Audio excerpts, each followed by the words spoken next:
Hello everyone, welcome to our channel. Today we will discuss application of res subjudice. Right? In last sessions I have explained you in deeply what is the principle of res subjudice, and today we will see how we have to apply it. Okay so क्या होता है बच्चे, सबसे पहले आपको section 10 में ही हमने ये कवर किया है, तो आपको सबसे पहले सेक्शन 10 के सारे एलिमेंट्स को चेकआउट करना है. ठीक है, जैसे कि सेम पार्टीज, सेम टाइटल, है ना, मैटर इन इश्यूज सेम,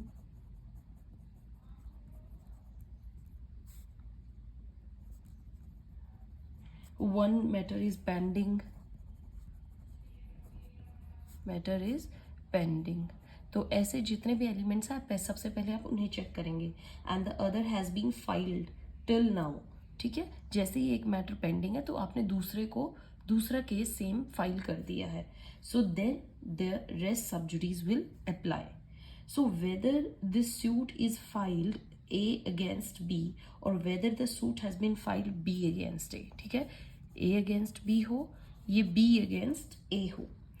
ठीक है, तो सबसे पहले क्या चीज ऐसी होती है कि आपका माइंड क्लिक करे कि whether on this res sub judice apply होगा कि नहीं होगा. ठीक है ना, कुछ ऐसा भी तो होना चाहिए जिससे एकदम से आपको थॉट आए कि यस अब हमें रेस सबजुडिस अप्लाई करना है. तो देखिए क्या चीज आपको चेक करनी होती है.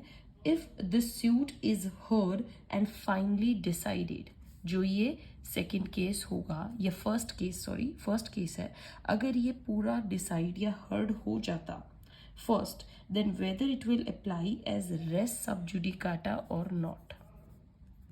ठीक है, आपको ये चेक करना है कि जो फर्स्ट केस है अगर ये complete heard and finally decide हो जाए तो क्या इस केस के सारे एलिमेंट्स इस नेक्स्ट केस पर रेस जुडिकाटा लगाते हैं. ठीक है, अपॉन दिस नेक्स्ट सूट और not. So if your answer is yes, ठीक है, तो हमारा क्या रेस सबजुडिस अप्लाई होगा. ठीक है, then presently res sub judice will apply upon that suit. Right बच्चे, एग्जाम्पल कीजिए, A files this suit against B. A ने सूट किया, this suit is still pending. In the meantime another suit has been filed by B. B ने दूसरा suit file कर दिया. Now whether section 10 will apply on it or not. Section 10 होता है बच्चे race sub judice, इस पर apply करेगा कि नहीं करेगा. सो फर्स्टली जो मैंने बताया है आप क्या कर लीजिए, यू प्रिज्यूम दैट दिस जो फर्स्ट सूट है it has been heard and finally decided. Now if this suit will decide, तो क्या इस सूट का रेस जुडिकाटा इस पर नेक्स्ट वाले सूट पर लगेगा. क्योंकि देखिए title same, matter in issue same, parties same, farmer जो सूट है वो पूरा हर्ड भी हो गया, फाइनली डिसाइड भी हो गया है. तो अगर नेक्स्ट सूट की मैं बात कर रही हूँ, अब ये suit heard and finally decide हो जाएगा तो क्या इस सूट पर रेस सबजुडिस लगेगा. तो अगर ये आंसर यस है तो यस रेस सबजुडिस आपका अप्लाई होगा. तो रेस सबजुडिस की एप्लीकेशन कहीं ना कहीं सेक्शन 11 जो कि क्या है रेस जुडिकाटा पर डिपेंड करती है. अगर आपको रेस जुडिकाटा का पूरा ऐसा लग रहा है कि हाँ ये इस पर लगेगा, तो सेम वे रेस सबजुडिस तो लगेगा ही लगेगा. So one of the essential tests for res subjudice is that if the former suit is subsequently if the subsequent filed suit was heard and finally decided, then would it apply as res judicata upon the pending suit or not. Okay, so if your answer is yes, then yes, the principle of res subjudice भी apply होगा. ठीक है बच्चे, तो ये हमारा ये आपका मेन केस लॉज आएंगे National Institute of Mental Health and Neuro Sciences versus C Parameshwara. Next जो इंपॉर्टेंट जजमेंट रही है इसी कॉन्सेप्ट से related, that was आस्पीजल and another versus खुशराव Rustom दोदी बुर्जाओ.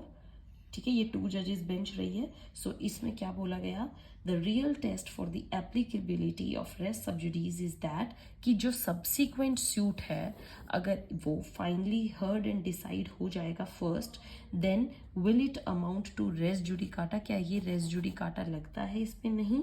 upon the former pending suit? If your answer is yes, so yes, the application of res sub judice will also be done. Okay, so res sub judice will apply only if all the matter in issue जो है वो same हो, ये भी ध्यान में रखना है। ठीक है ना बच्चे, मान लीजिए हम एक एग्जाम्पल लेते हैं, ए ने एक सूट फाइल कर दिया है बी पर, ठीक है, बी पर।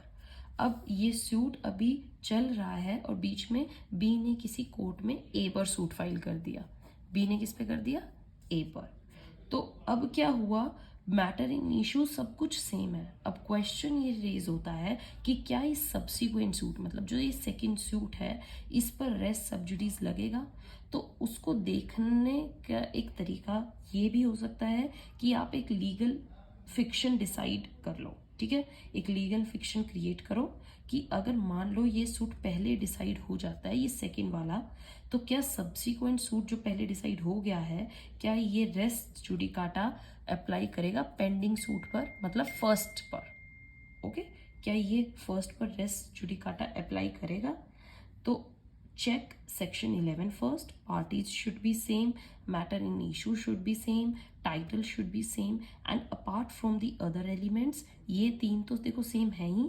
अगर आपको ये पता है कि ये तीन एलिमेंट हैं, ठीक है, तो ये आपको आपने डिसाइड भी कर लिया है कि जो रेस जुडिकाटा अप्लाई भी हो रहा है, तो रेस सब जुडिस के लिए भी ये तीन ही एलिमेंट्स चाहिए। So if this will apply as a res judicata, then presently this will also act for the res sub judice. Okay, why? Because the elements of two cases are same and two principles के भी matter बिल्कुल same है। ठीक है बच्चे, तो in conclusion I would say what you have to do is, firstly you have to see कि दो केसेस फाइल हो चुके हैं, एक ऑलरेडी पेंडिंग है और दूसरा भी फाइल हो गया है। देन अप्लाई करने के लिए आपको ये देखना है कि जो सेकंड केस है, अगर वो पहले हर्ड एंड फाइनली डिसाइड हो गया, तो क्या उसके जो रिजल्ट है वो res judicata the former one पर अप्लाई होगा? अगर रेस जुडिकाटा अप्लाई होगा, your answer is yes, then yes, application of res sub judice is also there. आपका principle of res sub judice भी अप्लाई जरूर होगा। ठीक है बच्चे, so main thing same party same title, matter in issue को ध्यान में रखना बच्चे, ये जरूर सेम होना चाहिए, मैटर पेंडिंग होना चाहिए। पहले आपको सेक्शन 11 चेक करना पड़ेगा, सेक्शन 11 ठीक है तो सेक्शन 10 अप्लाई हो जाएगा। एलिमेंट्स ये सब है, एलिमेंट्स जरूर देखने। ठीक है, so this is all about res sub judice in 3 sessions. Okay, so in 3 videos actually we completed the topic res sub judice. अगर आपको res sub judice से कोई भी प्रॉब्लम है, कोई भी डाउट है, comment, I'll solve for you. Till now keep reading, keep studying, and I'm coming with new topic. Till then keep watching. Thank you.